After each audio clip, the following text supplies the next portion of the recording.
আসসালামু আলাইকুম, কেমন আছেন সবাই? সবাইকে স্বাগতম। আসলে আজকে আমরা আমের মাখা খাবো।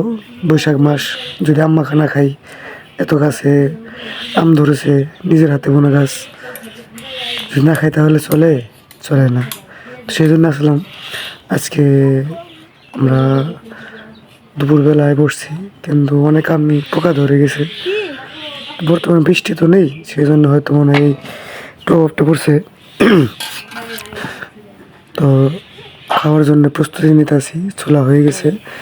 সবাই মিলে আমরা একটা দুপুরবেলা গ্রামের বাড়ি এসে একটু আড্ডা দেওয়ার সময় খাওয়া দাওয়া শুরু করলাম। কিন্তু আগে বলে রাখি, আপনারা যারা এই চ্যানেলের ভিডিওগুলো দেখেন অবশ্যই জানেন এটা একটা রেসিপি চ্যানেল, এবং পাশাপাশি এই মাছ যে ধরে তার ভিডিও আমরা ছাড়ি।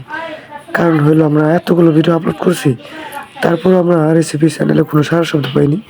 সেই জন্য আমরা একটু কন্টেন্ট, কিছুদিনের জন্য কন্টেন্ট একটু টপিকটা একটু চেঞ্জ করেছি। তো পরবর্তী আমরা অবশ্যই এই রেসিপির ভিডিওগুলো আপলোড করবো, পাশাপাশি মাছের ভিডিও আপলোড করবো, নামটাও চেঞ্জ করে দেবো।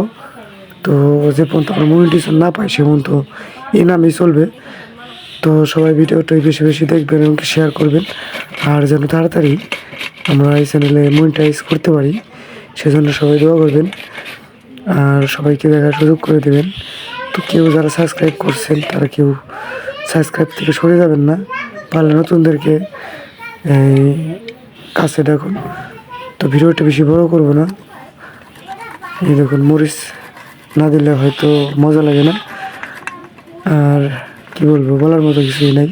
তবে একটা আফসোস, আজ 1.5 বছর ধরে ভিডিও ছাড়তেছি, আপনারা পাশে আছেন, কিন্তু সবাই আমার ভিডিও কেন দেখেন আমি বুঝি না, কেন আমার ভিডিও ভাইরাল হয় না। তো অবশেষে এই দেখুন মাখা হয়ে গেলো, এখন আমরা খাবো। তো সবাই ভালো থাকবেন, সুস্থ থাকবেন। সবাই আমার ভিডিওটি শেয়ার করবেন এবং সাবস্ক্রাইব করবেন। ধন্যবাদ সবাইকে। আসসালামু আলাইকুম।